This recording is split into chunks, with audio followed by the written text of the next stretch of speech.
Je pense que la voie naturelle sera sans doute plus efficace que la voie augmentée, amplifiée.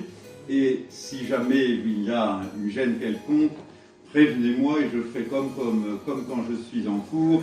Généralement, les étudiants m'entendent bien. Alors, tout d'abord, je voudrais effectivement vous exprimer la joie que j'ai de retrouver pour la première fois, en ce qui me concerne, un auditoire pour une conférence publique depuis que la pandémie de la Covid-19 a anéanti à peu près toute vie culturelle. Et je tiens avant toute chose à vous remercier très chaleureusement de vous être déplacés pour entendre parler d'architecture religieuse à la Renaissance dans l'ancien diocèse de Chartres. Il va sans dire que je n'aurais pas osé vous inviter à l'exploration d'un tel sujet, qui est quand même relativement spécialisé, sans y avoir été invité très chaleureusement par Madame Juliette Clément, dont la confiance, une fois encore renouvelée, me touche plus que sincèrement. Alors je vais essayer de m'en montrer digne, et c'est vous qui le jugerez à l'issue de mon propos.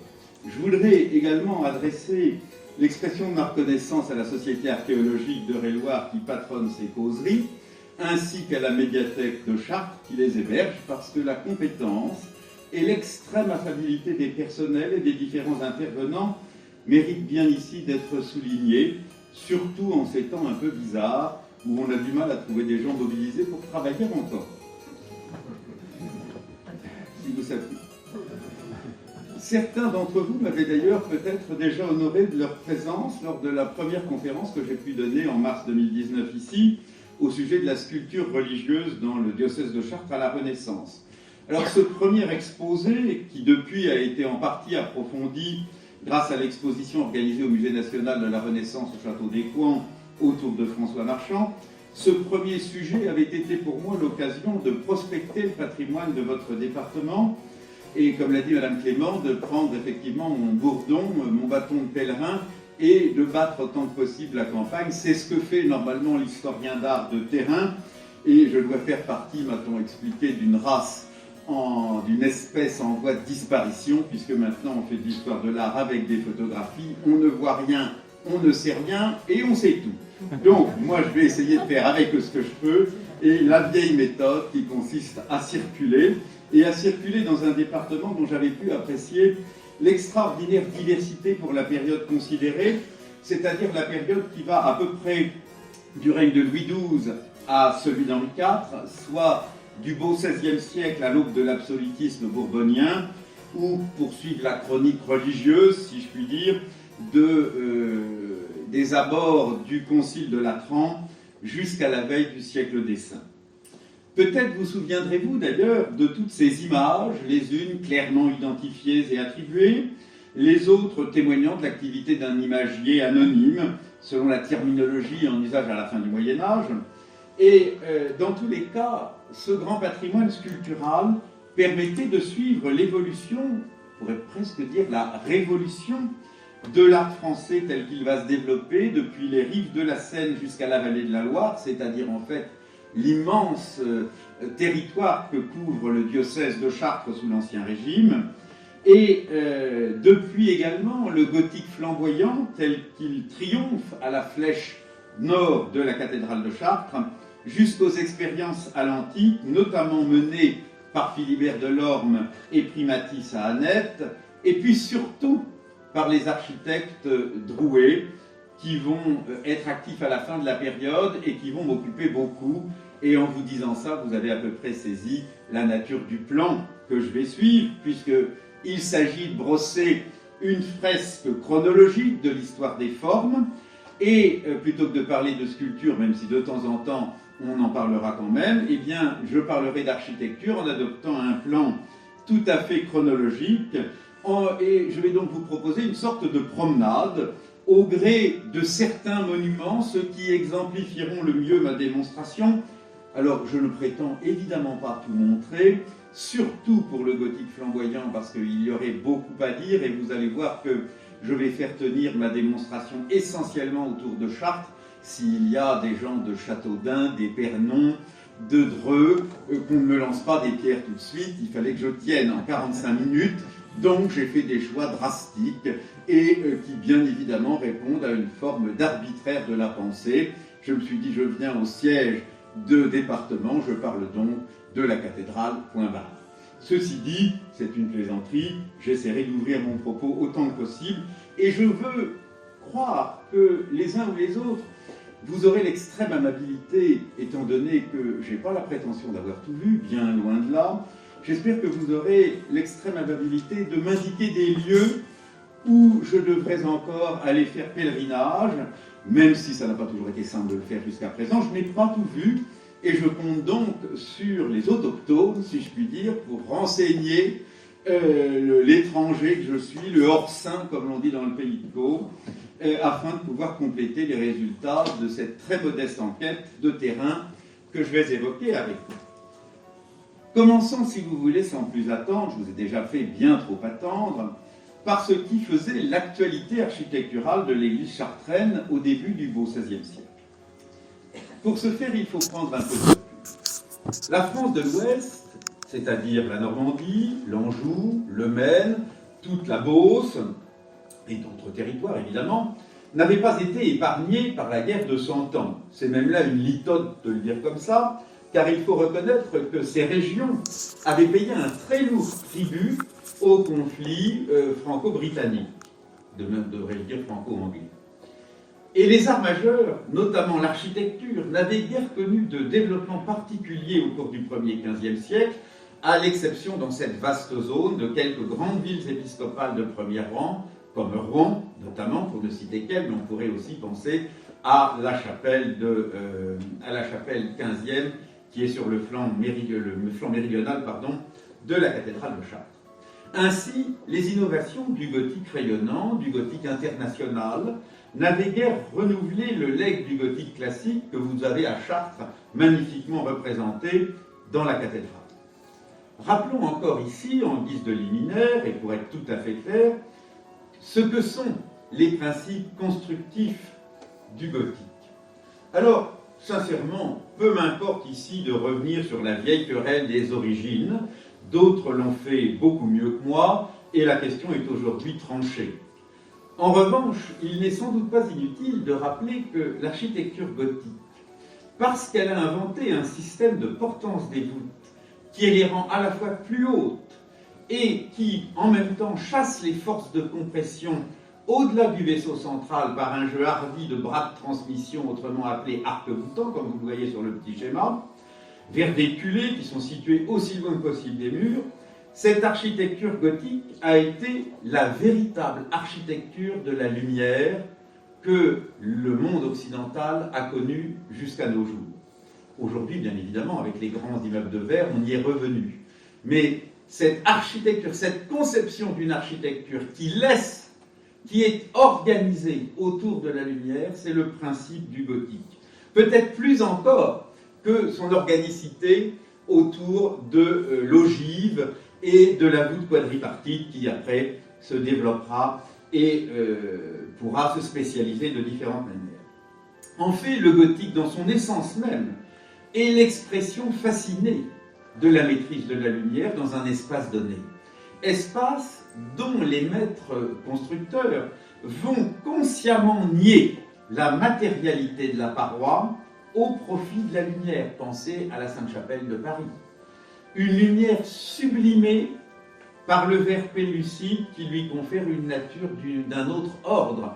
Et évidemment, c'est un ordre supérieur, c'est l'ordre de la divinité.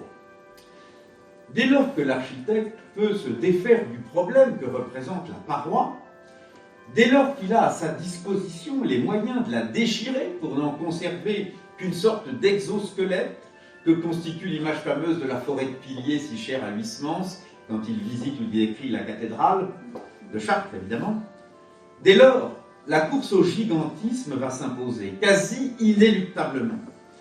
Et vous connaissez tous ici les expériences, notamment menées par les Chambiges à la fin du XVe siècle, qui conduiront par exemple à la réédification de la cathédrale Saint-Étienne de Beauvais, qui devait plus tard s'écrouler, victime de la hardiesse de son concepteur, qui n'avait bien sûr pas à sa disposition les outils de calcul de l'ingénieur contemporain pour assurer la fiabilité, la stabilité du grand vaisseau qu'il était en train de construire.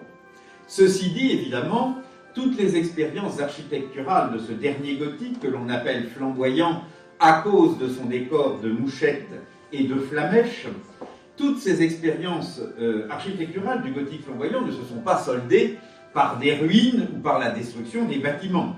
Pensez ici, je ne vous en ai pas amené de clichés pour ne pas alourdir la démonstration, mais pensez aux grandes flèches de l'Europe du Nord, notamment les grandes flèches d'Anvers, par exemple, qui se dressent au-dessus de la cité médiévale, et que finalement, seuls les gratte-ciel au début du XXe siècle vont pouvoir tutoyer et puis finalement dépasser. En France même, songez à un exemple, je fais mon normand, mais vous allez voir pourquoi ça a de l'importance. Songez à un exemple bien connu qui est la tour de beurre de la cathédrale de Rouen, qui culmine à 135 mètres de haut. Pensez autrement à un beffroi peut-être moins célèbre, mais que vous connaissez peut-être lorsque vous prenez la route qui mène vers le Perche et qui rejoint Verneuil-sur-Avre. À des kilomètres à la ronde, on voit cet immense beffroi qui monte à près de 65 mètres de haut et qui, lorsqu'il est installé, comme il est installé au sommet d'un petit éperon rocheux, culmine à 120 mètres et est donc visible à près de 20 km à la ronde. Vous voyez très bien que toutes ces expériences qui rivalisent entre elles, et cette tour qui se trouve dans une toute petite ville, aujourd'hui il doit être 7000 habitants, elle est aussi grande que la tour Beffroi, la tour Péberland de la cathédrale Saint-André de Bordeaux. Ça vous donne une idée de l'extension exceptionnelle de ces fameuses constructions. Il faut, à mon avis, ici, attirer l'attention sur un point fondamental. On a très souvent dans la littérature spécialisée coutume d'assimiler ces expérimentations architecturales, d'une hardiesse qui confine quand même à la témérité, à une sorte de course à la hauteur, à une prouesse d'ingénieur avant l'heure, d'un ingénieur qui aurait été secrètement aiguillonné par le mythe de la tour de Babel, et en somme, ça revient à penser à une course effrénée vers le ciel qui contenterait l'ego de maître maçon à la créativité sans limite. C'est à mon avis assurément vidé de leur portée symbolique, de leur portée iconique même, ces monuments extraordinaires. C'est nier un paradigme essentiel de la société médiévale, même dans ses expressions les plus tardives. En elle, toute chose est tournée vers le divin, toute chose est tournée vers Dieu. Aussi l'élévation gothique, qui marquera tant l'architecture française, bien au-delà de la Renaissance, puisque encore sous Louis XIV, on réfléchit à cette question de la verticalité. Cette élévation gothique, elle ne doit pas se lire sous le seul prisme de la performance constructive, mais également dans une perspective ontologique qui, à mon sens, ne peut se résoudre qu'à condition d'être pensée chrétiennement. Or, les auteurs spirituels médiévaux n'ont pas manqué d'explorer l'image de la tour, omniprésente dans la Bible et dans le matériau déprécatif de la fin du Moyen-Âge. Pensez par exemple, pour ne voir vraiment qu'une seule évocation, à certaines lignes des litanies de la Vierge. Il est en effet bien évident que cette projection verticale du gothique flamboyant, qui semble vouloir relier la terre aux cieux, n'était pas commandée par l'accroissement démographique ou par quelque impératif liturgique. Elle est donc nécessairement le vecteur d'une symbolique forte, elle proclame la présence de Dieu au sein de la communauté des hommes. Alors évidemment, quand je dis ça, si je vous l'annonce et l'affirme sans autre forme de procès, vous pourrez me dire que c'est un argument d'autorité. Permettez-moi donc de faire un petit détour par les sources textuelles. Rappelons, à l'occasion de la glose qu'il propose au sujet de la supplication adressée par le Christ à son Père, Albert le Grand se fonde sur l'un des versets du livre des prophètes, et il affirme que le nom de Dieu, dit-il, est la tour la plus forte, et qu'invoquer ce nom, c'est pouvoir trouver un refuge et un gage de salut pour l'homme juste. En effet, l'image allégorique de la tour de David est un véritable truisme dans l'exégèse médiévale. On le trouve par exemple au commentaire du Cantique des Cantiques que donne Thomas de Cantimpré au XIIIe siècle. Au livre 6e de son traité, décrivant le corps mystique du Christ, il rappelle que le ressuscité en est la tête, que les docteurs de l'Église en sont le cou, et que l'Église en est le corps. Et il poursuit en assimilant l'Église à Jérusalem, et à ce moment-là, il revient sur son explication allégorique, c'est un texte assez complexe, où il dit, mais finalement le cou, c'est la tour qui représente la constance ainsi que la défense des Écritures et des sacrements, et cette tour est ornée de 1000 boucliers qui sont autant d'épreuves morales que seul un chrétien juste et dévot peut surmonter. Et un peu plus loin, dans le même livre, le même cistercien ajoute que le Christ lui-même bâtit une tour d'ivoire en sillon et qui lui donne le rôle d'ouvrage de défense, de poste d'observation et d'habitation agréable pour bien sûr le juste, qui va avoir par ailleurs la charge de la protéger. Vous voyez donc que cette image de la tour extrêmement polysémique, elle innerve toute la littérature chrétienne médiévale, mais on la trouve aussi dans la littérature antique, où elle est liée, la littérature chrétienne antique, donc proto-médiévale, où elle est liée aux visions apocalyptiques. C'est notamment le cas dans le Pasteur d'Hermas. La 3e version décrit une grande tour en construction, édifiée sur les eaux et faite de pierres quadrangulaires, splendides, dit le texte, que manipulent de jeunes hommes, on apprendra plus tard que ce sont des anges, qui vont rejeter celles des pierres qui présentent une imperfection. Et le texte est très explicite dans le Pasteur d'Hermas. Cette tour, c'est l'Église, construite avec les pierres que sont les apôtres, les évêques, les docteurs, les ministres du culte et les martyrs. Or, au début du XVIe siècle, un texte aussi ancien est parfaitement connu des milieux lettrés. Et il est tellement connu que Lefebvre d'Étaples en donne une édition critique dans son recueil de textes mystiques qu'il réunit dans son Libertrium Miorum, publié chez Henri Étienne en 1513. Ce qui signifie que l'histoire dont on parle est largement connue. Et ne nous y trompons pas. Toutes ces comparaisons allégoriques autour de la tour, au cours du mouvement de cette élévation gothique, qui sont certes très élaborées, même peut-être trop sophistiquées, n'étaient pas du tout hors d'atteinte des fidèles, pour une raison simple. C'est que dans la prédication du début du XVIe siècle, on parle aussi de l'image de la tour. Prenons par exemple un sermon, ou plutôt un prédicateur très très célèbre au début du XVIe siècle, celui qui avait laissé cet apophthegme célèbre, qui s'appelle Guillaume Pépin, c'est un dominicain, normand d'ailleurs, et ce Pépin avait laissé un apophthegme célèbre qui consistait à dire « Qui nesciat pepinare, nesquit praedicare », que celui qui ne sait pas pépiner ne prétende pas prêcher. Donc c'est, j'allais dire un petit peu le prédicateur à la mode au début du XVIe siècle, et Pépin, dans ses différents sermons, il y en a quelque chose comme 1600. Donc si vous avez un peu de temps devant vous, ça occupe les soirées d'hiver, et vous voyez à quoi j'ai passé mon confinement en pensant à la conférence.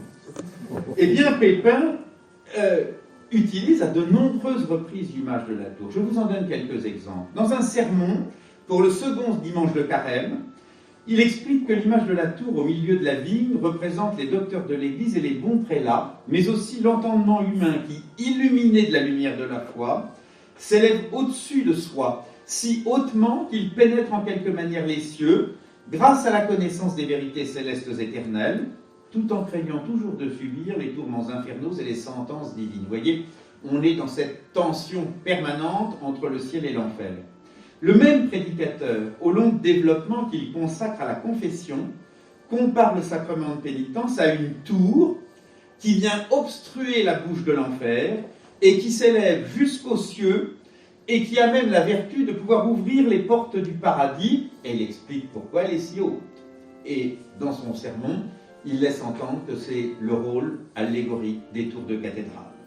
Enfin, dans son commentaire des psaumes pénitentiels, il martèle à nouveau des vérités autour de la tour, dont il dit « La tour la plus forte, c'est le nom de Dieu », donc pensez au nom de Dieu comme une tour imprenable qui relie le monde des hommes au ciel. Vous voyez bien, je ne veux pas m'étendre davantage, que l'allégorie de la tour était très familière aux ecclésiastiques, qui étaient à l'origine des programmes gigantesques de construction auxquels répondent ces fameux beffrois gothiques élevés dans toute l'Europe selon une grammaire décorative flamboyante.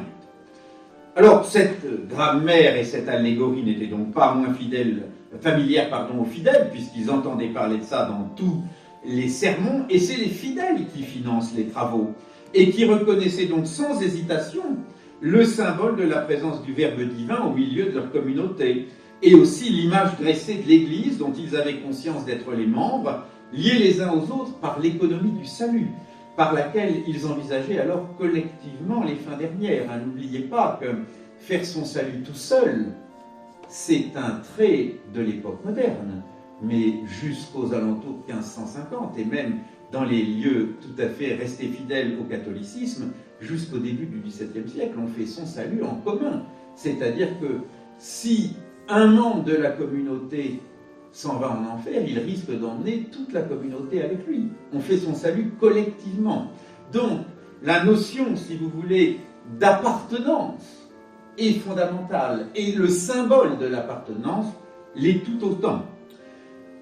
De la même manière, vous voyez bien que, évidemment, on a aussi construit des tours pour symboliser la puissance, notamment des cités du Nord. Je pense à Anvers, je pense à Bruges.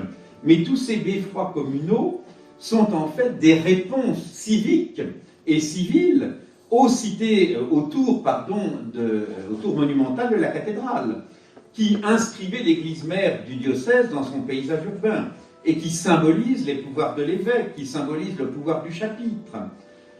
Et que dire de la prolifération des tours dans tous les bourgs?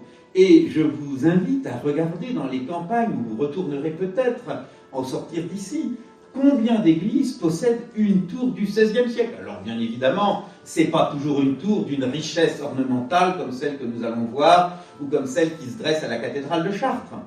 Mais c'est le XVIe siècle qui construit des tours dans toutes les campagnes, avec la volonté manifeste de proclamer une foi et un engagement des communautés paroissiales qui font alors appel à des maîtres maçons plus ou moins réputés, qui vont même engager des fonds parfois considérables, avec parfois aussi l'appui de quelques riches donateurs. Et c'est en fait toute la communauté urbaine qui, dans toutes ces villes secondaires, dans tous ces bourgs ruraux, affirme son appartenance à l'Ecclesia Militens, en participant à l'érection de ces grands monuments gothiques qui marquent spirituellement l'espace visuel, parfois sur des lieux à la ronde, pensez à Verneuil, mais qui marquent aussi l'espace sonore, parce que c'est là-haut qu'on installe les cloches, et c'est donc de là que la volée d'airain s'envole pour rythmer la journée chrétiennement. C'est donc une sorte de credo immense, démesuré, ainsi que le signe d'un certain nombre de vertus qu'inscrivent dans la pierre ces tours, ces élévations gothiques, qui ne s'expliquent que par la volonté opiniâtre de proclamer la foi des fidèles qui les avaient voulu. Ce message presque fidéiste, je sais que le terme est anachronique, mais je l'emploie à dessein, ce message fidéiste, ce message eschatologique, ce message militant, il était encore bien présent à l'esprit des populations à la fin du XVIe siècle, et permettez-moi là de vous raconter une petite anecdote qui va lier l'Eure-et-Loire et la Normandie.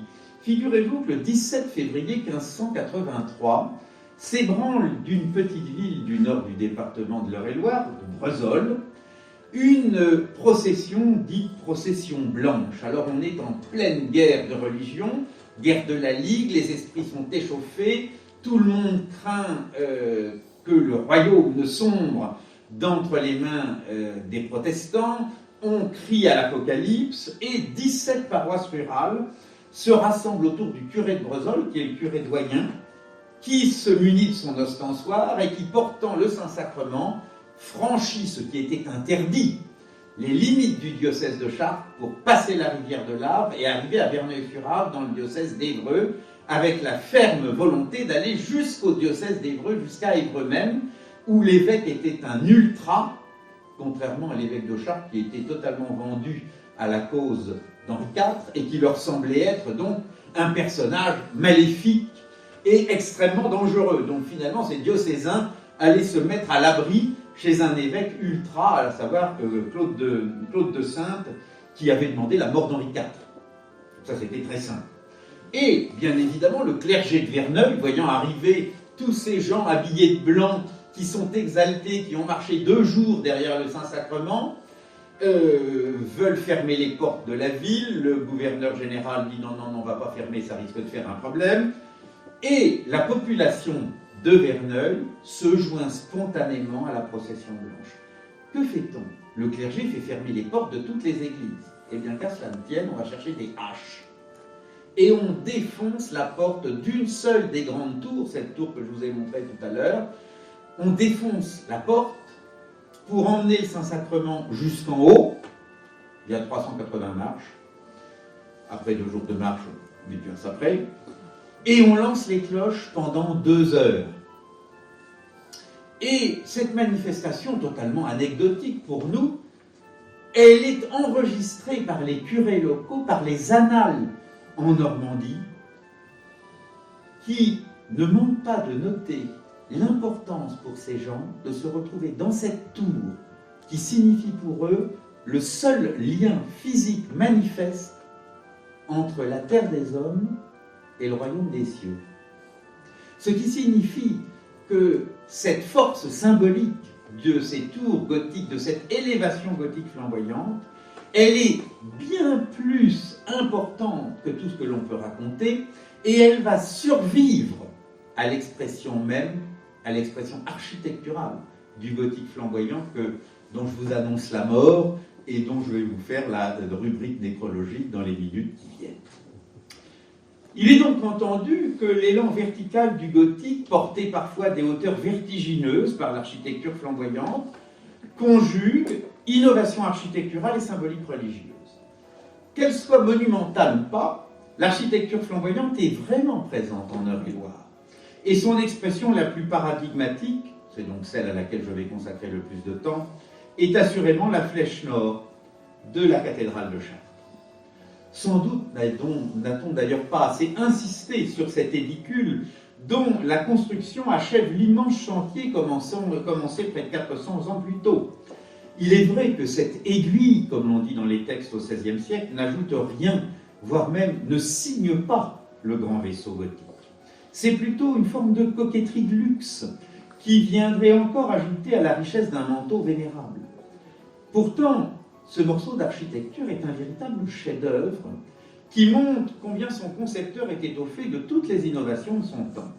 Il faut dire que lorsque Jean de Beauce reçoit la commande du chapitre de reconstruire la Flèche Nord en 1506, il n'est pas question qu'il reprenne le chantier depuis les fondations. Il arrase les élévations détruites par l'incendie et il va asseoir son nouvel ouvrage au-dessus des baies ouvertes au XIIe siècle. Cependant, plutôt que de reconstruire à l'identique une grande flèche de pierre qui aurait été le pendant de la flèche méridionale, il propose d'élever un étage qui va servir de beffroi. Au-dessus de ce niveau, une terrasse sert à poser un octogone ajouré que couronne une autre flèche. La solution envisagée est alors d'une modernité absolue. À la cathédrale de Rouen, où Jean de Beauce sera d'ailleurs convoqué pour expertiser les travaux, Rouland-le-Roux n'agit pas autrement. D'ailleurs, la capitale normande est pour tout le nord du royaume un grand laboratoire architectural d'une diversité qu'aujourd'hui on a peine à croire à cause des destructions notamment de la dernière guerre mondiale. La croisée de la prestigieuse abbatiale Saint-Ouen de Rouen, presque aussi grande que la cathédrale d'ailleurs, avait été couronnée d'une imposante couronne octogonale commanditée par l'abbé Antoine Boyer, qui était à l'époque également abbé de Fécamp, mais qui sera bientôt archevêque de Bourges et cardinal de l'Église romaine. La solution qui aurait dû être répliquée, vous le voyez sur l'image de droite, au couronnement des détours de la façade occidentale de cette église, et que l'on ne connaît que par ce portrait gravé au début du XVIIe siècle, la solution a assurément à voir avec les innovations de l'architecture anglaise du XVe siècle. Et Rouland-le-Roux, le maître d'œuvre de la cathédrale de Rouen, devait s'en inspirer pour achever la tour de Beurre de cette cathédrale qu'avait commencé Pontife et son oncle Jacques Leroux. Et comme à Chartres, à Rouen, vous allez trouver... Ah, excusez-moi, j'ai une photo qui a sauté manifestement. Oui, j'ai oublié d'en enregistrer une, tant pis. Vous pensez à la tour de Beurre, vous l'avez vu tout à l'heure. À Rouen, comme à Chartres, si le chapitre de Rouen n'avait pas été aussi avare, vous auriez eu une grande tour prévue pour surmonter d'une immense flèche la tour de Beurre qui aurait donc culminé à 235 mètres au-dessus du sol, ce qui en aurait fait la plus grande tour du royaume de France. Et le fameux dessin qui a fait couler beaucoup d'encre, et je suis désolé d'y revenir encore, mais j'arrive pas à avaler la pilule, je ne peux pas comprendre que le musée du Louvre ait donné son autorisation pour que ce dessin de 3 mètres de long, quasiment unique au monde, ait été vendu à l'étranger et que nous en ayons perdu la propriété et la jouissance scientifique à cause d'un conservateur obtus et incapable de reconnaître les choses importantes. Donc, je le dis comme je le pense, ce grand dessin rouennais attribué à Rouland-Leroux, c'est un dessin de prestige. C'est le dessin avec lequel il va au chapitre quand la tour de croisée de la cathédrale de Rouen brûle. Et qu'est-ce que vous voyez sur ce dessin de 3 mètres de haut? Eh bien, un projet de flèche, un de plus, qui aurait augmenté la cathédrale de Rouen d'une flèche à la croisée du transept de 250 mètres de haut.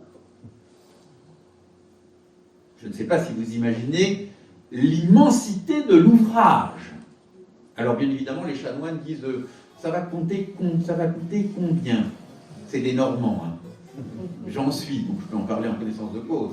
Et à chaque fois qu'on leur fait un chiffrage de la terre, on peut peut-être faire moins haut. Et puis on peut peut-être retirer un étage, puis finalement on ne construit pas parce que c'est trop cher. Et que le chanoine normand est proche de sa bourse.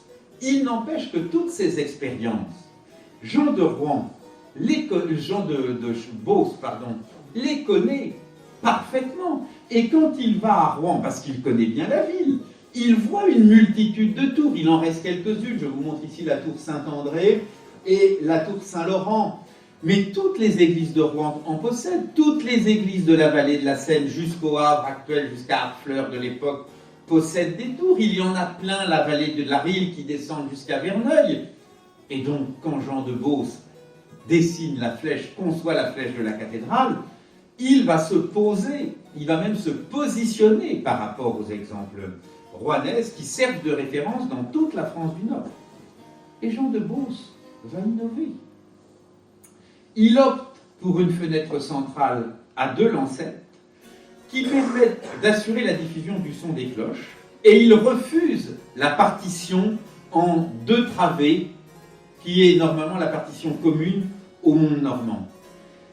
Grâce à cette innovation, il a la possibilité de construire de très solides massifs de maçonnerie aux 4 angles, de sa construction, ce qui lui permet d'asseoir et de recevoir les poussées exercées par les pinacles que vous voyez là, qui eux-mêmes réceptionnent les poussées de l'octogone. Et quand on réfléchit bien, eh bien c'est très simple. C'est tout simplement un jeu de forces qui sont conduites avec une maîtrise absolue à l'aide d'un compas et d'un fil à plomb jusqu'aux bases de la tour. Toutes ces constructions octogonales du gothique flamboyant sont autoportantes. Vous les décrochez, vous les reposez, façon de parler évidemment, vous les reposez au sol, elles ne s'effondreront pas. Et vous avez l'impression que la masse de pierre est considérable, et à l'intérieur, vous avez des trompes, alors je n'ai malheureusement pas, j'avais une photo affreuse, donc je ne l'ai pas mis, ça ne sert à rien. On construit des trompes, c'est-à-dire des sortes de niches qui creusent la paroi, qui évident la masse du mur, et qui conduisent les forces de poussée naturellement à la base de la tour. Si bien que cette tour, elle est comme lestée par son couronnement. C'est un exploit d'architecte extraordinaire. Et pour en discuter de temps en temps avec des spécialistes des gratte-ciel, eh bien, ils disent tous, les Twin Towers de New York, leur grand défaut, c'est de ne pas avoir été autoportantes. C'est pour ça que quand les avions un 11 septembre, il y a 20 ans, se sont encastrés dans les tours, l'architecture s'est effondrée. Ça, je ne vais pas dire que ça ne s'effondre pas, évidemment pas, mais c'est conçu pour être autoportant. Et l'œuvre de Jean de Beauce est un travail remarquable, à mon sens, pas suffisamment cité, pas suffisamment étudié, parce qu'il propose une alternative chartraine crédible à la solution rouennaise, et l'usage de toutes ces formes décoratives qui vont traduire en partie une bonne connaissance aussi du répertoire des Chambiges, inscrivent la flèche de Notre-Dame de Chartres dans l'écosystème du meilleur flamboyant qui soit au début du XVIe siècle. Alors il faut dire qu'en la matière, Jean de Beauce n'avait pas beaucoup de leçons à recevoir. En effet, 2 ans après la flèche chartraine, il ouvre le chantier de la façade de l'abbatiale de la Trinité de Vendôme, qui à l'époque dépendait du diocèse de Chartres. Et il conçoit une façade où l'imbrication virtuose des volumes crée un effet plastique extrêmement vigoureux, où les masses appellent les vides, où les résilles de flamèches et de mouchettes viennent complètement annihiler la matérialité du mur. Vous voyez la paroi se creuser, s'évider, donner à voir en transparence une autre résille, et il n'est pas même jusqu'au tympan qui soit rongé par les interstices de cette dentelle minérale. Alors certes, en l'espèce, l'architecte qui avait conçu la façade de la cathédrale de Reims était passé par là 200 ans plus tôt. Mais à Vendôme, l'effet de confusion entre les pleins et les vides est encore renchéri, vous le voyez là sur l'image de gauche, par le très puissant élan vertical, ponctué par les massifs de contreforts, plaqués de pinacles et couronnés de tourelles, comme à la façade d'ailleurs de la Sainte-Chapelle de Paris, ajoutée à cette chasse de pierre sous Charles VII, ou comme à celle de la Sainte-Chapelle de Vincennes, dont la façade fut construite sous Louis XI. Et là, tout d'un coup, vous mesurez aussi la culture visuelle du maître maçon chartrain. Et on imagine le tour de France qu'il a fait, qu'il a relevé pour comprendre, pour connaître les expériences des autres, pour les assimiler et être capable à Chartres, à Vendôme, et ailleurs sans doute, de construire des façades extraordinaires à la mesure d'une créativité absolument sans pareille.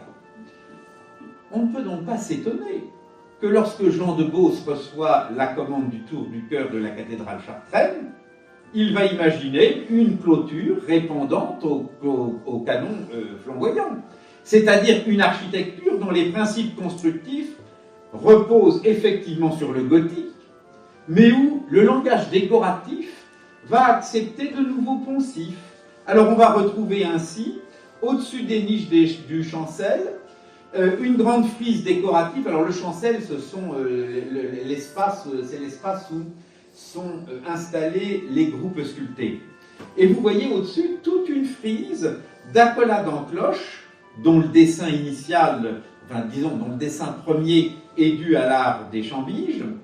Vous avez également des loggias en arc surbaissé, surmontés de pignons ajourés, l'ensemble ponctué par de très hauts fleurons graciles et délicats, qui en quelque sorte rabâchent le credo de la verticalité gothique.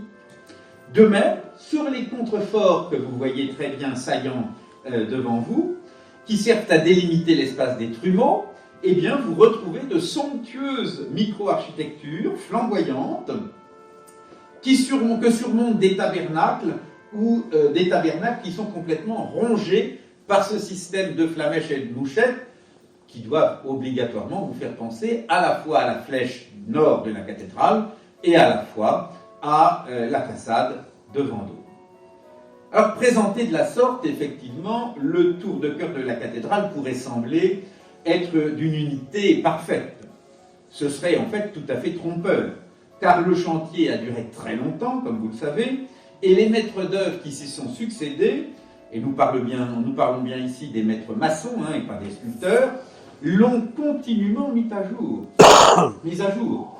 Avant d'en venir d'ailleurs à l'étude de ces modifications qui préludaient l'avènement d'une ère artistique nouvelle, il est certainement indispensable de prendre un peu de hauteur de champ et de contextualiser la révolution que je vais décrire dans un instant. Car vous l'avez bien compris, Si le gothique flamboyant constitue au début du XVIe siècle une actualité bien vivante, qui correspond d'ailleurs à la sensibilité de l'essentiel des royaumes européens qui trouvent en lui une expression esthétique partagée, et qui permet depuis des siècles la migration des artistes, la migration des formes à l'échelle de toute la chrétienté catholique, il est quand même, au milieu de tout ce concert, un pays où, depuis Dante et Pétrarque, les regards ne se tournent pas du tout vers l'Europe du Nord, mais vers un passé héroïque, à savoir l'Antiquité. Parler de pays est d'ailleurs maladroit, car il n'y a pas jusqu'à la langue qui n'y soit unifiée. Et pourtant, cette péninsule italienne, puisque c'est d'elle dont il s'agit, en dépit de son morcellement politique et linguistique, en dépit de ses divisions entre royaumes et cités-États, en dépit de la concurrence acharnée que le pouvoir impérial d'une part et le pouvoir pontifical d'autre part se livrent, la péninsule italienne, elle rêve de la restauratio imperii, comprenez, de la rénovation de l'Empire romain, du rétablissement du leadership, si vous me permettez cet anglicisme, italien sur l'Europe continentale. Bon, évidemment, aucun homme politique n'y croit plus. Et ça serait une véritable utopie. Pourtant, les différentes entités italiennes partagent une même culture grâce au développement des études humanistes. Et si le morcellement politique a interdit de facto de rêver à une domination militaire, c'est bien par la culture que l'Italie va conquérir l'Europe. Et en l'espèce, la multitude des cours princières agit comme un condensateur culturel, car l'émulation entre les différents foyers qu'anime la munificence des princes, qui se voient tous comme des nouveaux Césars, cette émulation met en place un véritable système fondé sur la renovatio studiorum, c'est-à-dire sur un retour fantasmé et fantasmatique à l'Antiquité romaine par la culture. L'épicentre de cette révolution culturelle considérable fut bien sûr la Florence des Médicis sous le règne de Côme, puis sous le règne de Laurent le Magnifique. Mais le nord de l'Italie n'est pas du tout épargné, il n'est pas étranger à ce vaste mouvement. Le Milanais des Sforza voulait aussi sa part dans le retour au passé mythique qui devait se traduire par l'abandon des formes, comme on dit dans les textes italiens, alla francese ou alla tudesca, c'est-à-dire l'abandon de la grammaire gothique au profit de l'arc cintré et des ordres vitruviens à l'antique. Évidemment, pour qu'advienne une nouvelle architecture classique, capable d'édifier des bâtiments qui rivaliseraient avec ceux de la Rome antique, il fallut des architectes tels que Leon Battista Alberti, Cesariano Cesariani, Giuliano da Sangallo ou Bramante. Et puis des dizaines d'années d'études et de relevés systématiques sur les ruines antiques. Mais depuis la seconde moitié du XVe siècle, alors que chez nous, l'art gothique flamboyant est complètement en expansion, de l'autre côté des Alpes, l'art gothique est disqualifié. C'est cette réalité qu'il faut avoir présente à l'esprit, qui est totalement ignorée des Français notamment, qui va être pareille à une bombe culturelle.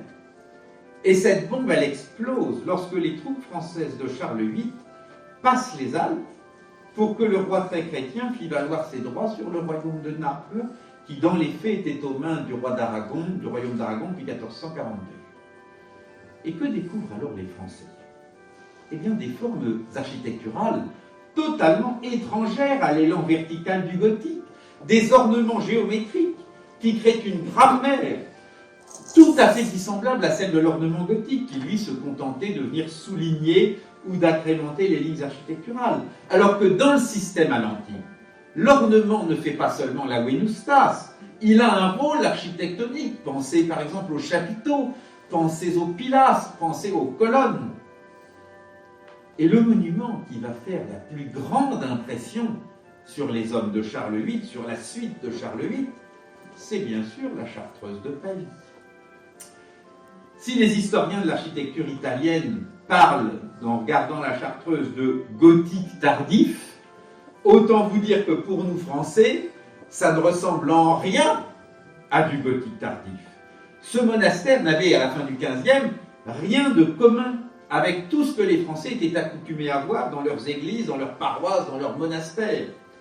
En effet, la chartreuse pavienne était alors toute neuve, puisque Francesco Sforza en avait ordonné la construction en 1451, que les Solari père et fils avaient assuré la conduite du chantier, avant qu'en 1474, les frères Cristoforo et Antonio Mantegazza, associés à Giovanni Antonio Amadeo, eussent été choisis pour ériger la dite façade que vous avez sous les yeux, et elle n'est achevée qu'en 1499, c'est-à-dire au moment où les Français prennent le Milanais.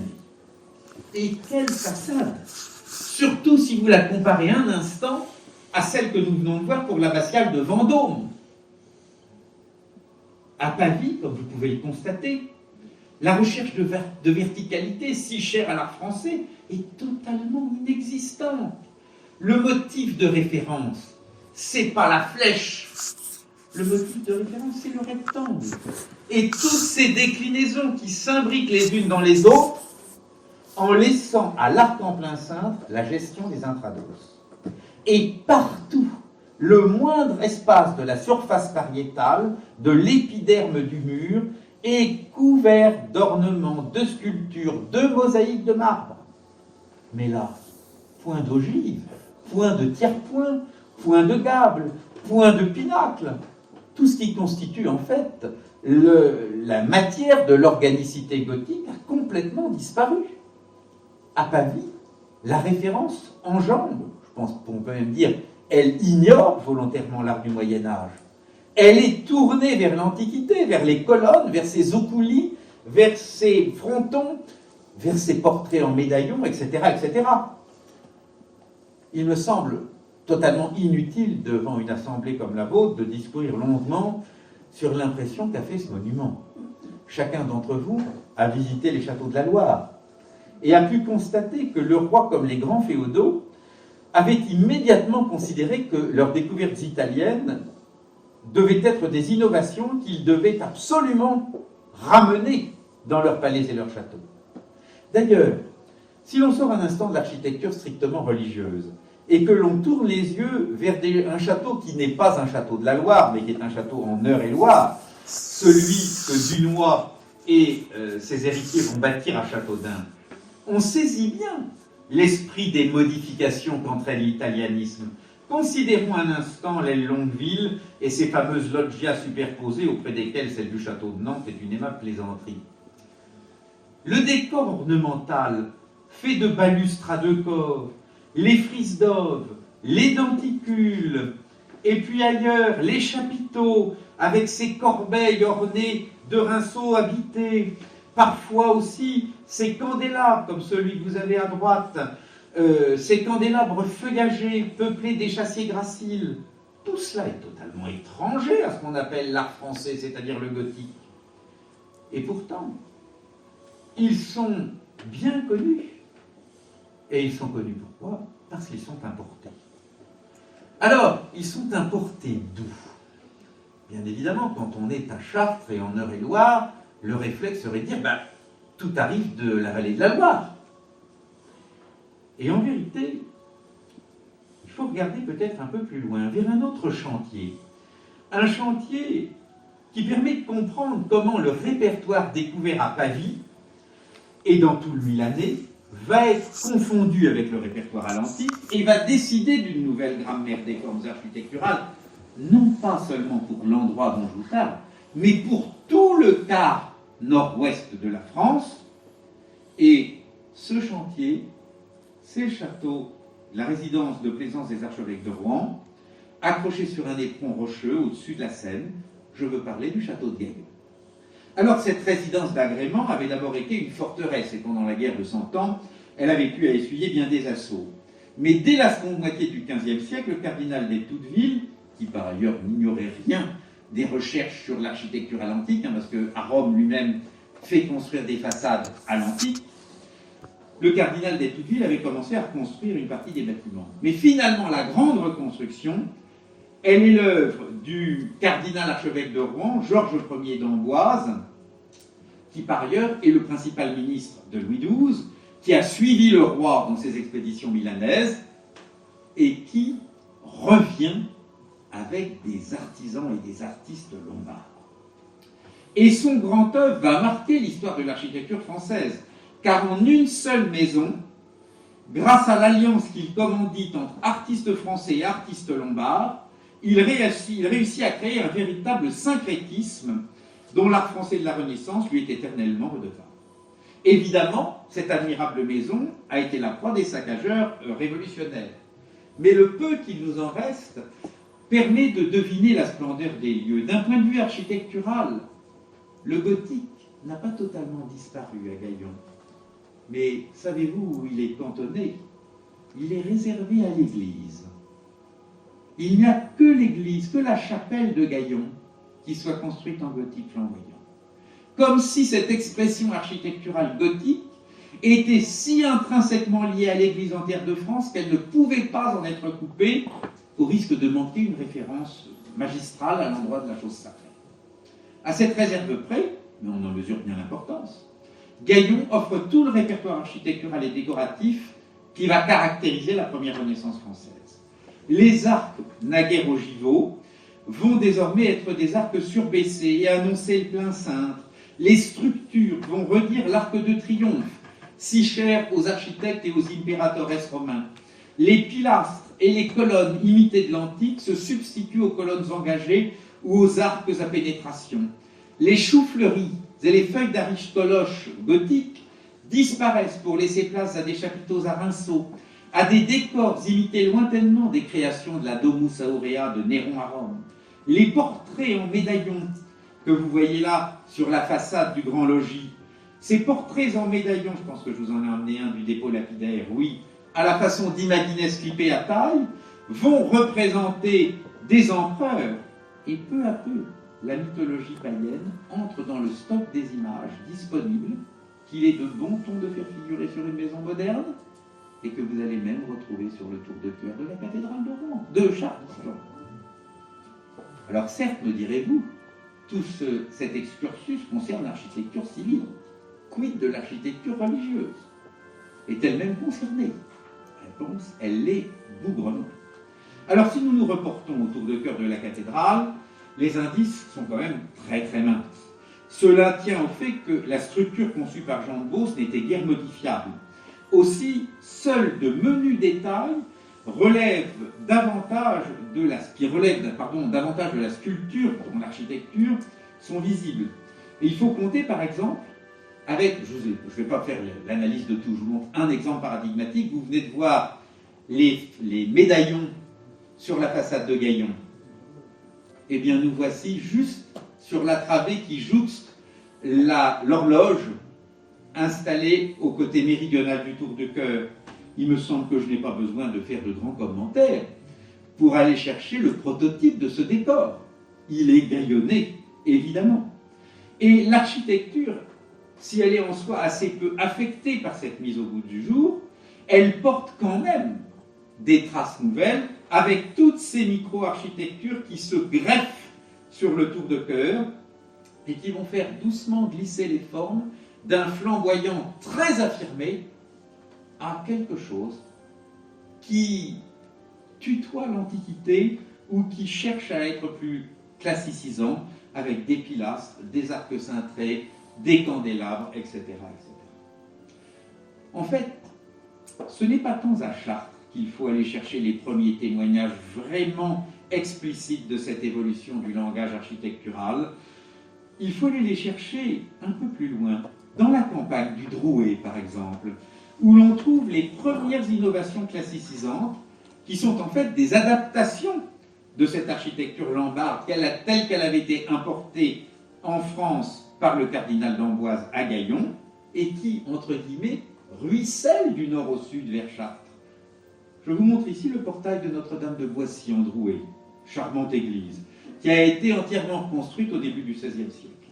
Le portail occidental est un témoin très remarquable de l'irruption des conceptions nouvelles de l'architecture religieuse.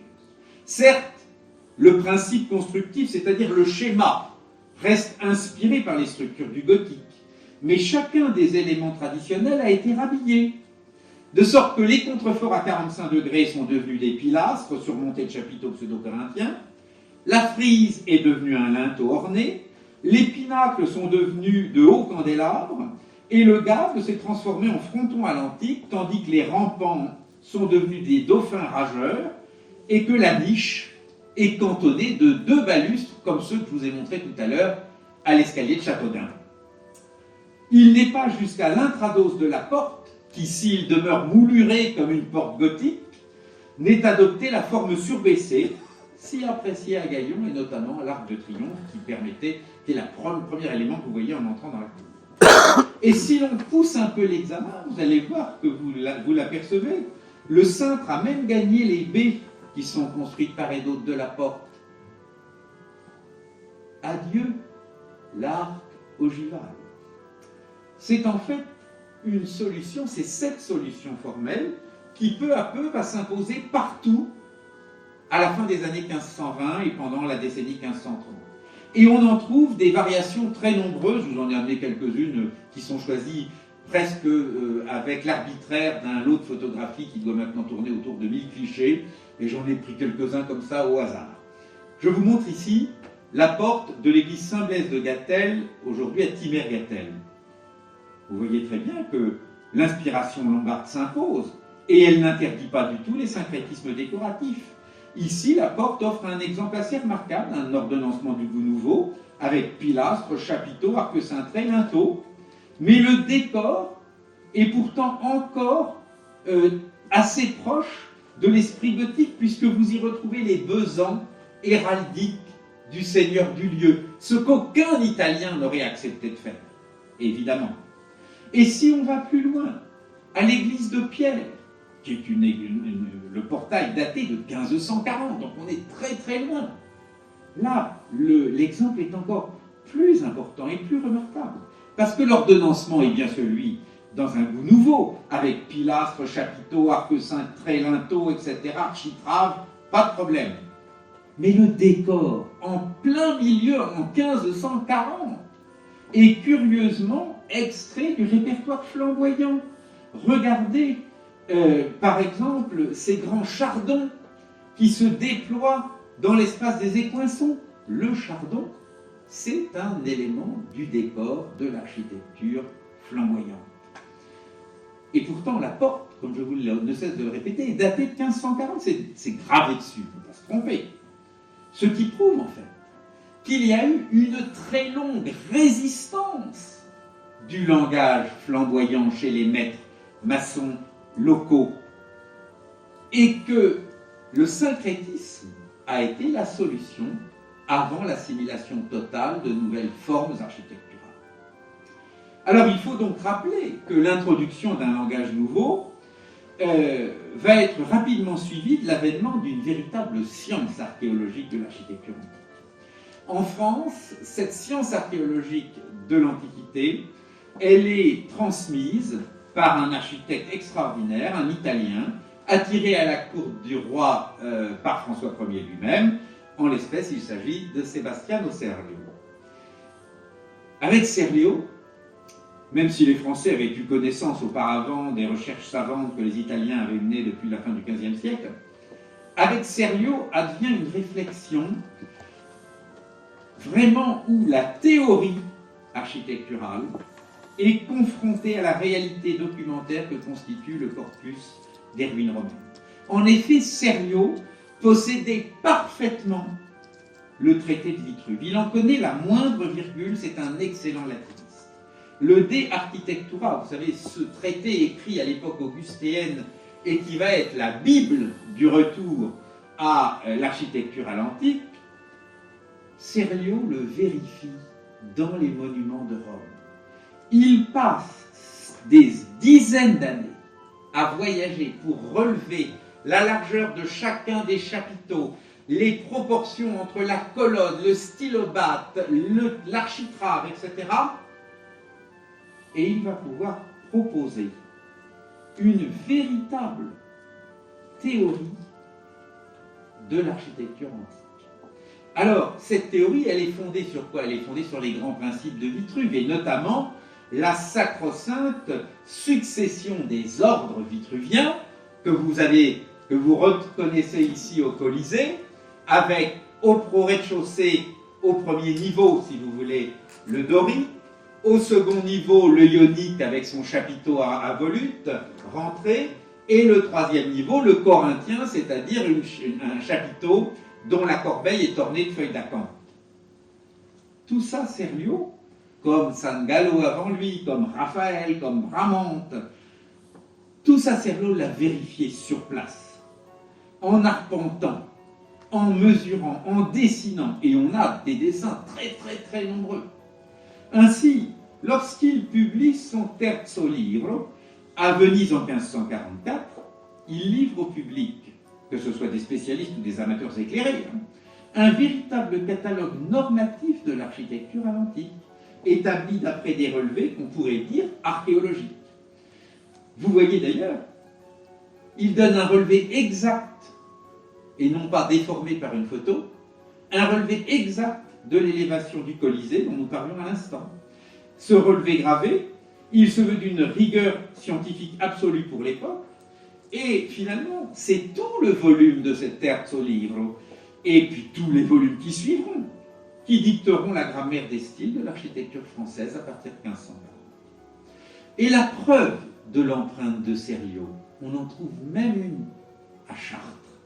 Alors, pas dans l'architecture religieuse, mais dans l'architecture civile, puisque le fameux logis UV, qui fait toute la gloire de Chartres pour la Renaissance, eh bien, sa fenêtre sommitale, elle cite, comme un livre des calques, la première page, le frontispice des Regole Generali, publié par Serlio, et qui seront connus en France dès les années 1547. Donc vous voyez l'importance du bonhomme et l'importance de la théorie qui se diffuse. Alors, la question suivante, c'est comment ce nouveau diktat, si je puis dire, de l'architecture à l'antique, va-t-il s'imposer dans la commande religieuse au sein du diocèse de Chartres? On peut en apprécier la très lente acculturation au portail de l'église Saint-Aignan de la ville de Chartres. Construite au début des années 1540, si l'on en croit le millésime qui est gravé, vous voyez une tentative de construire une succession des ordres vitruviens selon la règle, avec au rez-de-chaussée un petit ordre ionique et au-dessus un tout petit ordre corinthien. Ce qui est intéressant ici, c'est la maladresse du maître maçon. Parce qu'un grand ordre ionique aurait suffi à accompagner la porte. Mais finalement, on va faire quelque chose de maladroit parce qu'on n'a pas encore assimilé la règle. Or, à Saint-Aignan, alors il est bien probable que le maître maçon n'avait pas encore lu Serlio et qu'il s'était tenu à un autre best-seller de l'architecture du XVIIe siècle, écrit par un Espagnol qui s'appelle Diego de Sagredo, qui publie des Medidas del Romano, traduites en français dès 1536 à Paris chez Simon de Colline, sous le titre Raison d'architecture antique extraite de Vitruve, et qui donne des planches avec des successions qui, la plupart d'entre elles, permettent d'expliquer le travail des petits maîtres maçons qui étaient obligés par les commanditaires de faire à l'antique. Vous voyez, c'est dans Sagredo qu'on trouve différentes formes de chapiteaux que vous allez retrouver, par exemple à Chambord, que vous allez retrouver dans les châteaux de la Loire, que vous retrouvez dans les églises des Antilles. Si l'on s'en tient à notre église Saint-Aignan de Chartres, on peut apprécier les progrès de la compréhension des maîtres locaux. Il suffit d'examiner l'élévation de la tour nord. Elle montre cette fois un usage académiquement très juste d'un grand ordre dorique, c'est-à-dire d'un ordre colossal, marqué aux angles par un double pilastre cannelé et rudenté du meilleur dessin, qui est très adroitement plié, comme aurait su faire San Gallo, par exemple, pour épouser l'angle à 90 degrés. À l'intérieur, les voûtes elles-mêmes sont en plein cintre, elles sont ornées de caissons, comme sur les arcs de triomphe romains, et elles nous livrent une information précieuse, c'est qu'elles sont datées de 1543. Ainsi, en l'espace de 2 ou 3 ans, vous voyez comment la compréhension de l'usage, la compréhension des principes de l'architecture antique avait progressé jusqu'à être pleinement assimilée. Alors, on pourrait signaler d'autres caractéristiques de ce règne. Prenons par exemple un exemple qui me tient à cœur parce que je le trouve extraordinaire, le portail de Phrasé, daté de 1550. Alors il présente une double porte cintrée surmontée d'une très puissante architrave couronnée par une corniche fortement saillante. Aux colonnes et aux pilastres qui auraient dû soutenir ce morceau d'architecture ont été substitués des supports anthropomorphes. Cette solution est bien connue depuis l'Antiquité, puisqu'elle est documentée, et encore, si vous y allez, vous les verrez de vos propres yeux, au Sérapéum de la Villa Adriana. Mais de semblables supports, on en trouvait notamment à la galerie François Ier du château de Fontainebleau. Peut-être même les seigneurs de Phrasé les y avaient-ils vus, que je n'en sais rien. Mais moi, je voudrais plutôt insister sur l'actualité de l'édition du livre d'architecture, parce que 3 ans avant la construction du portail de Phrasé, était paru chez Jacques Gazeau à Paris l'architecture ou l'art de bien bâtir de Marc Vitruve-Polion, mise de latin en français par Jean Martin. Et cette édition était ornée de planches remarquables dues au dessin du sculpteur du roi Jean Goujon, qui avait donné notamment une planche avec des persans, c'est-à-dire des supports représentant des hommes drapés dans un manteau. Et à Phrasé, nos persans, ils ont simplement les jambes prises dans une gaine comme à Fontainebleau. Et là, vous comprenez l'extrême difficulté, voire impossibilité pour l'historien de l'architecture, de démêler les chevaux des prototypes disponibles et recomposés par un sculpteur et un architecte. Ce nouveau langage à l'antique va donc s'imposer aux commanditaires, aux bâtisseurs, et on va en trouver des attestations très convaincantes, même dans les campagnes les plus éloignées. Là, vous avez le portail de Vichères, où vous avez un portail corinthien parfaitement coordonné. Et même jusque dans les détails, je vous montre ici un contrefort de Saint-Valérien de Châteaudun avec sa colonie de pigeons qui ne date pas de la Renaissance. Mais au-delà de ces volatiles monstrueux, on aperçoit bien l'habillage à l'antique de l'épaulement qui est couronné d'un fronton triangulaire comme si c'était un temple à l'antique. Alors bon, évidemment, dans le diocèse de Chartres, il faudrait faire une place très importante à 2 œuvres particulières qui ont laissé Philibert Delorme et Primatis, l'un à la chapelle d'Annette et l'autre à la chapelle funéraire de Diane de Poitiers. Mais d'une part, ces 2 bâtiments n'ont absolument pas essaimé, sont demeurés des unicats. Personne n'a fait d'après la chapelle du château ou la chapelle funéraire. Et puis, par ailleurs, il y a une telle bibliographie sur la question, et je vous renvoie aux derniers travaux de Jean-Marie Pérouse de Monclos ou de Sabine Fromel sur la question, pour que je me débarrasse de tout ça, le temps m'étant plus que compté, et j'ai trop parlé déjà. Je voudrais plutôt achever mon propos en vous conduisant vers un dossier qui m'occupe depuis longtemps, un dossier qui n'est possible que grâce au connoisseurship, c'est-à-dire au travail de l'historien d'art de terrain qui recoupe les formes et qui crée un corpus. Or, ce corpus rassemble des œuvres qui sont situées dans le nord du diocèse, depuis les confins du Perche jusqu'à Montfort-l'Amaury, entre Havre, Eure et Gesvres, si l'on veut circonscrire l'espace considéré. Partons de l'épicentre du corpus. L'église Saint-Pierre de Dreux, fameux épisode gothique flamboyant, édifice gothique flamboyant dont j'aurais pu parler tout à l'heure, mais j'aurais pas eu le temps de le faire, avait été notamment l'œuvre de Clément Metzeau, un maçon droué qui allait faire souche dans l'histoire de l'architecture. Ce brave Metzeau va poursuivre, bon gré mal gré, des travaux qu'il va finalement laisser inachevés faute de financement, et la tour Sainte-Anne, qui avait été lancée au sud du portail occidental de Saint-Pierre de Dreux, reste inachevée. Elle est en tout gothique, à première vue. Et pourtant, le couronnement des tabernacles qui surmontent les grandes niches indique bien une inflexion vers un langage nouveau, celui de l'importation de l'art lombard. Et le dessin de ces niches, regardez-le bien, il est tout à fait particulier, et on va le retrouver de chantier en chantier le long de la vallée de l'Avre et de la vallée de l'Eure. Or, sur la rive normande de la rivière de l'Avre, il y a un chantier majeur qui se tient entre 1542-43 et 1547, c'est la reconstruction de l'église Saint-Hilaire de Tillières. Ce chantier n'est pas du tout ordinaire, parce que le dernier, il est commandité par le rejeton des seigneurs locaux, qui sont des Leveneurs. Et ce rejeton en question, c'est Gabriel Leveneur, évêque d'Évreux, frère de lait du cardinal de Lorraine et neveu du cardinal Leveneur.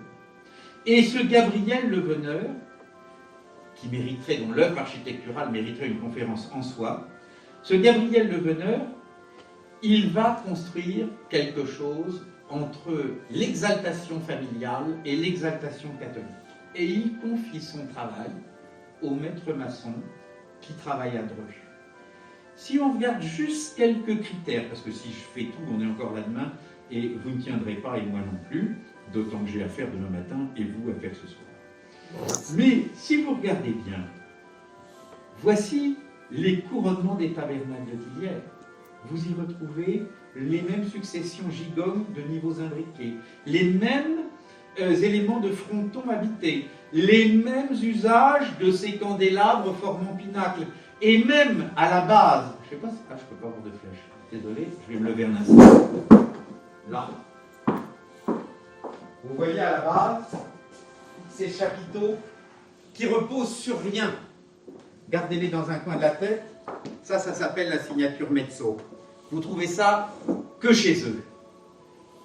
Et si l'on pousse un peu plus loin, nous voilà à Saint-Laurent-de-Verneuil, vers 1540-1550. Exactement la même chose. Chapiteaux sans support, frontons habités, imbrication gigogne des différents niveaux du couronnement. Et plus loin encore, Notre-Dame de Pitié à Logny-au-Perche, qui à l'époque dépend du diocèse de Chartres, et qui sera mécénée par les chanoines chartrains. Et si on veut aller plus loin, ou se rapprocher, maintenant repartons vers l'Est, à Saint-Lubin-des-Joncherets, la construction appartient à la même main, et on y voit des chapiteaux appariés, du même type de ceux qu'on trouve à Tillières, du même type que ceux que l'on trouve à Verneuil, du même type que ceux que l'on trouve à Logny. Les voûtes elles-mêmes, avec leurs clés pendantes et leurs voûtins, je ne vous montre que l'exemple de Bérou-la-Bulotière, histoire de varier un petit peu les exemples du corpus. Vous les retrouvez à Saint-Lubin, à Verneuil, à Logny, à l'Aigle, à Pulay, et bien au-delà encore, jusqu'à Rugles. Le temps va m'interdire de développer davantage. Mais vous voyez bien qu'avec quelques critères comparatifs, on voit bien que tous ces chantiers sont de la même main. Et cette main, j'ose l'attribuer devant vous à Clément Mezzo, qui est mort au plus tard en 1556. Alors sans doute faut-il être extrêmement prudent pour ne pas trop donner au père, afin de ne pas dépouiller le fils, parce que notre ami Clément avait un fils, Jean Mezzo, qui meurt à Dreux le 27 avril 1600, qui travaille comme architecte. Et je lui donne la survivance de tous les chantiers commencés par son père, mais aussi, il faudrait lui attribuer, je n'en aurai pas le temps aujourd'hui, un certain nombre d'églises aux conceptions classiques triomphantes. Je vais prendre un exemple, si vous me permettez, puis je vais arrêter là-dessus, l'exemple de Nogent-le-Roi. Ce vaste édifice a été entièrement en chantier pendant à peu près les 2 tiers du XVIe siècle. L'architecte qui y travaille met au goût du jour l'édifice à mesure qu'il avance. Et sur les modèles que vous trouvez à Houdan, etc., et qui pour moi sont de Jean Mezzo, mais je ne peux pas vous le prouver, j'en ai pas le temps. Si vous regardez le grand retable en pierre de la chapelle des fonts baptismaux de Nogent-le-Roi, vous avez un détail très frappant. Les chapiteaux sont sans support. Et je crois que c'est la signature des Mezzo, que vous retrouvez d'ailleurs sur la façade du bras méridional du transept de Saint-Pierre de Dreux, reconstruit par Jean Mezzo, dans un esprit qui annonce Salomon de Brosse, et où vous voyez que les chapiteaux et les colonnes peuvent être tronqués et accrochés comme suspendus dans une architecture qui finalement n'a plus de sens, puisqu'on la prive de ses supports. C'est une espèce d'expression anarchitectonique, si vous me permettez ce mot complexe. Dans tous les cas, l'architecture de la Renaissance, elle triomphe avec les Mezzo dans le diocèse de Chartres. Et c'est sur ces considérations que je vais laisser volontairement ouvertes, puisqu'elles sont encore en travaux, que je souhaite conclure cette petite causerie, que vous avez bien envisagé comme un bilan, comme un exposé d'étapes et non pas comme un bilan définitif, qui viendra dans plusieurs années, à mon avis, si jamais il vient. Et ce qui est très intéressant, c'est que l'aventure architecturale des mezzos dans le nord du diocèse de Chartres demeure donc un fait à explorer, mais vous avez vu que le diocèse de Chartres, cette vieille terre du gothique où le flamboyant avait pu s'épanouir, avait peu à peu été séduit par les sirènes de l'Antiquité, promues non pas en vallée de la Loire, mais à Gaillon et importées de Normandie jusqu'à Chartres, et que les architectes et leurs commanditaires, avides de nouveautés, soucieux de se caler sur les us et coutumes artistiques de la cour, nourris de littérature spécialisée et de traités savants qui vont mettre à leur portée le savoir archéologique, vont troquer les élégances souples du flamboyant pour les rigoureuses géométries de l'architecture vitruvienne, qui n'allaient pas empêcher des architectes plus qu'ingénieux, je crois que le bras du transept de Dreux le prouve à l'envi, de trouver dans ce nouveau cadre un lieu d'épanouissement pour leur créativité. Je vous remercie beaucoup et je vous prie de m'excuser, j'ai dépassé.